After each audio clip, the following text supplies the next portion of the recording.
नमस्कार, आप देख रहे हैं देशवा न्यूज। मैं हूं आपके साथ शुभम कृष्णा। देखिए, आज हम आपको बताएंगे कि लोकसभा चुनाव में सबसे ज्यादा सीट राजपूतों को किस पार्टी ने दिया और किस पार्टी ने कम दिया, कितना दिया, वो सब चीज हम आज आपको बताने जा रहे हैं। तो सबसे पहले हम बात करते हैं एनडीए की। जी हाँ, एनडीए में जो दल है उसमें से भारतीय जनता पार्टी ने 5 सीटों पर राजपूत उम्मीदवार दिया है। अब आप पूछेंगे कौन कौन सा सीट? जी हाँ, वही सीट जो पिछली बार भी राजपूतों को ही मिला था। तो सबसे पहला सीट है औरंगाबाद, दूसरा मोतिहारी, तीसरा महाराजगंज, चौथा सारण और पांचवा जो है आरा।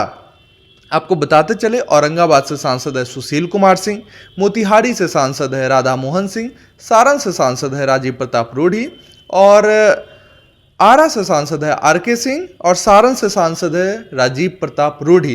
तो इन लोगों को जो है फिर से टिकट मिल गया है। लेकिन ऐसा कहा जा रहा था कि इस बार जो है इन तमाम लोगों में से कुछ लोगों का टिकट कटने वाला है। टिकट कटने में जो है नाम आ रहा था, औरंगाबाद से सांसद सुशील कुमार सिंह का टिकट कटने वाला था, मोतिहारी से आपका राधा मोहन सिंह का टिकट कटने का नाम आ रहा था, सारण से राजीव प्रताप रूढ़ी का टिकट कटने का नाम आ रहा था। लेकिन ऐसा माना जा रहा है कि राजनाथ सिंह ने इस पर बल दिया कि नहीं भाई, राजपूतों का टिकट नहीं कटना चाहिए और राजपूतों को टिकट मिलना चाहिए।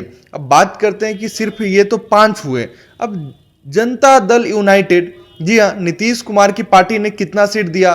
तो 16 में से उन्होंने 1 सीट जो है राजपूतों को दिया है। वह सीट है शिवहर और वहां से लड़ रहे हैं आनंद मोहन की पत्नी लवली आनंद।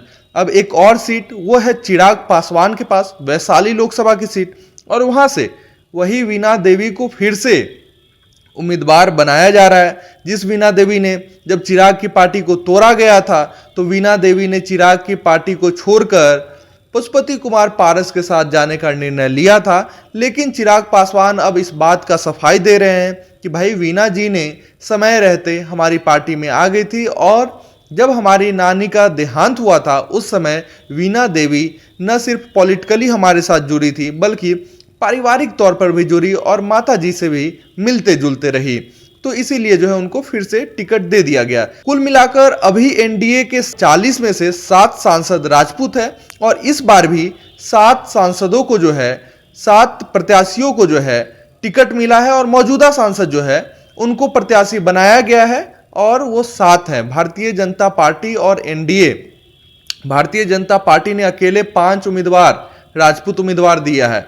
उसके बाद जनता दल यू ने 1 उम्मीदवार दिया है और लोक जनशक्ति पार्टी रामविलास चिराग पासवान की पार्टी ने 1 उम्मीदवार राजपूत बनाया है।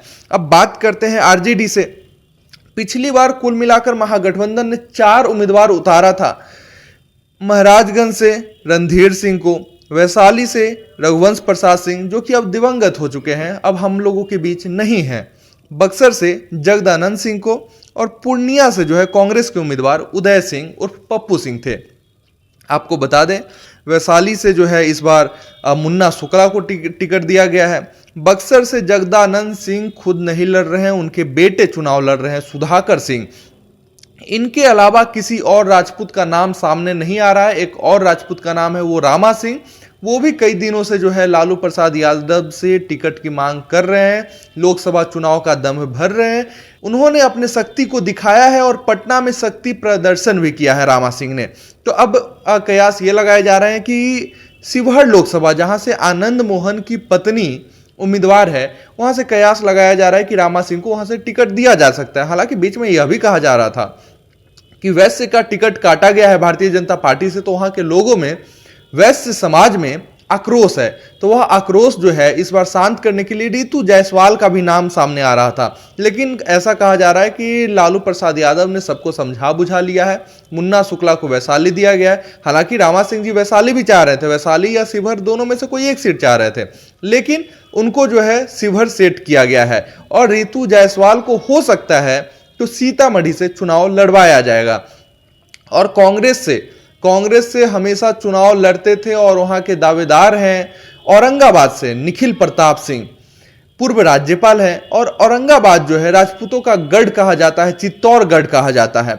लेकिन लालू प्रसाद यादव ने औरंगाबाद सीट अपने पास रखा है, कांग्रेस को नहीं दिया है। तो अब हम आपको बता दें कि कुल मिलाकर इंडिया गठबंधन से अभी सिर्फ 2 ही राजपूत उम्मीदवार के नाम सामने आ रहे हैं। एक जगदानंद सिंह के बेटे सुधाकर सिंह का, जो बक्सर से चुनाव लड़ेंगे, उनको सिंबल भी मिल गया है, वो तैयारी भी कर रहे हैं। दूसरे रामा सिंह, जिनका भी आज न कल कंफर्म हो जाएगा कि वो शिवहर से चुनाव लड़ेंगे।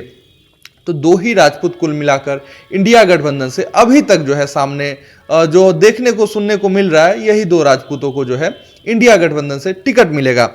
हम बात करते हैं कि लालू प्रसाद यादव पहले सिर्फ राजपूतों पर ही भरोसा करते थे। पहले जो है बात कर ले रघुवंश प्रसाद सिंह, जो अब हम लोगों के बीच नहीं रहे, जगदानंद सिंह, प्रभुनाथ सिंह और तमाम जो बड़े बड़े राजपूत नेता थे वो लालू प्रसाद यादव के साथ थे, और लालू प्रसाद यादव ने कई राजपूतों को बढ़ाया भी है। हालांकि प्रभुनाथ सिंह भी इस बार नाराज चल रहे हैं, क्योंकि महाराजगंज का सीट जो है लालू प्रसाद यादव ने अपने पास नहीं रखा है, कांग्रेस को दे दिया है। हालांकि कांग्रेस को उन्होंने यह भी कहा है कि भाई रणधीर सिंह को इस बार कांग्रेस से टिकट नहीं मिलना चाहिए, क्योंकि मैंने यह सीट आपको इसीलिए दी है क्योंकि अगर यह सीट मैं रखता तो कहीं ना कहीं रणधीर सिंह को लड़ाना पड़ जाता। अब हम बात करते हैं कि इस बार सिर्फ 2 ही सीट जो है इंडिया गठबंधन से राजपूतों को दिया गया है, और एनडीए से कुल मिलाकर 7 राजपूतों को जो है प्रत्याशी बनाया गया है, उम्मीदवार बनाया गया है। तो अब देखने वाली बात होगी कि आने वाले समय में इंडिया गठबंधन से कहीं कोई और राजपूत उम्मीदवार आते हैं या फिर सिर्फ 2 ही उम्मीदवार रहते हैं राजपूत के। तो इन तमाम मुद्दों पे आप क्या कुछ सोचते हैं, कमेंट में अपनी प्रतिक्रियाएं जरूर रखें। बहुत बहुत धन्यवाद आपका।